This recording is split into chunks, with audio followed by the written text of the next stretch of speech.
కనిపించగానే స్తుతి చేసేసాడు. పాదం కనిపించగానే ఏమొస్తుంది? వాక్ వచ్చి స్తుతి చేసేసాడు. స్తుతి చేయగానే అమ్మ చూపు పడిందట. ఓ మిత్రుడు దొరికాడు. అమ్మగారు చెప్పారు కదా, ఓ మిత్రుడు దొరికాడు. ఆ మిత్రుడు ఎలాంటి వాడు తెలుసా? మిత్రుడు ఏం చేస్తాడు? మనం చక్కగా ఎక్కడికి కావాలన్నా సాయం వస్తాడు. అలాగే మనకి చక్కటి కబుర్లు చెప్తాడు. మన వలుపు సలుపు లేకుండా మన జీవిత గమ్యానికి తీసుకెళ్తాడు. కానీ ఈ మిత్రుడు ఏం చేస్తాడో తెలుసా? ఇందులో రహస్యం, ఆయన ఆనందకరంగాలనే మెట్లెక్కిస్తాడట. ఆనందకరంగాలనే మెట్లెక్కించి ముక్తిని కూడా ఇచ్చేస్తాడట, మోక్షాన్ని కూడా ఇచ్చేస్తాడట. నవ్వేంటో తెలుసా? అమ్మవారి నవ్వు. చూపు ఎప్పుడైతే పడిందో మన మీద నవ్వు కనిపించిందట ఆయనకి. ఆ నవ్వే మిత్రుడు. అది మనకు మోక్షాన్ని ఇస్తుంది అని ఆయన చెప్పడం అన్నమాట. అయితే ఇందులో ఆర్య అంటే ఫస్ట్ శతకం ఆర్యా శతకం. అది ఛందస్సు. ఆర్యా ఛందస్సు అనే పేరుతో ఆయన రచించాడు. వైదిక ఛందస్సు దాని పేరు, రెండో పేరు. ఆ వైదిక ఛందస్సే ఆర్యా ఛందస్సుగా పిలువబడుతుంది. అలాగే ఆర్య అంటే చాలా గొప్పదైన శ్రేష్టమైనది. అందరిలో ఉండి పూజలు అందుకునేది. ఆవిడ పూజిస్తాము, అందరిలో ఉండి కూడా ఆవిడ పూజలు అందుకుంటుంది కాబట్టి ఆర్య అని సంబోధించారు. ఆవిడ భావన చేయాలి. ఎలా భావన చేయాలి అంటే 4 రకాల భావన చేయాలి.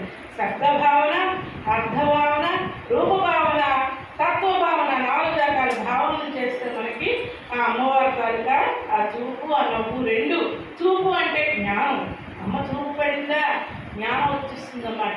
ఇంకేమి మనకి గురు దర్శనం అయితే చాలు, ఆ గురు కళ్ళల్లోంచే మనకి శక్తి జ్ఞానం వచ్చేస్తుంది. ఆ తర్వాత నెక్స్ట్ నవ్వు ఆనందం. ఆనందం ఏం ఆనందం? నిర్వికార సచ్చిదానందమైనటువంటి ఆ పరమాత్మ తత్వాన్ని అనుభవించే ఆనందం అన్నమాట. వికారాలు కలిగిన ఆనందాలు మనకి ఎన్నో బోల్డ్ ఉంటాయి, కానీ ఆ వికారాలు కలిగిన ఆనందం కాదు, నిర్వికార ఆనందం ఆవిడ ప్రసాదిస్తుంది. కాబట్టి మనకి చక్కగా జ్ఞానానందాన్ని ఆవిడ ఇస్తుంది ఈ తీర్పు వల్ల, నవ్వు వల్ల. ఇకపోతే ఇందులో ఏమున్నాయి విషయాలు అంటే అంతా శ్రీ విద్య రహస్యాలన్నీ. శ్రీ విద్య ఇందాక చెప్పుకున్నాం కదా, రూపభావన, తత్వభావన, మంత్రాలతో కూడుకుని ఉన్నాయి. ప్రతి శ్లోకం కూడా మంత్రాలే. మనకి తెలియక్కర్లేదు, ఆ మంత్రాలు మనకి రాక్కర్లేదు, మనం ఇవి చదివితే చాలు. సౌందర్య లహరి, అలాగే దుర్గా సప్తసతి, తర్వాత మోక పంచసతి. ఈ 3 వచ్చిందా మనకి శ్రీ విద్య మన చేతిలో ఉన్నట్టే. ఈ 3 శ్రీ విద్య రహస్యాలే, శ్రీ విద్యే ఉంది అంతా. ఆ విద్య మనం నేర్చుకున్నట్టే, ఆ విద్య మనం పాటిస్తున్నట్టే ఈ 3 చదివితే. ఈయన ఈ మోగశంకర్లు దూర్వాస మహర్షి తాలూకా అంశ. ఆర్యా త్రిశతి అని దుర్గా సప్తసతి రాసింది కూడా ఎవరు? దూర్వాస మహర్షి రాశారు. ఇందులో ఆయన అంశే కాబట్టి మోగశంకర్లు మనకు మళ్ళీ ఈ మోక పంచసతి కూడా ఆయనే. ఆయన పేరు మోక శంకరులు కాబట్టి మోక పంచసతి. పంచసతి అంటే 5 శతకాలతో 500 శ్లోకాలతో కూడుకొని ఉండాలి అని దీని అర్థం.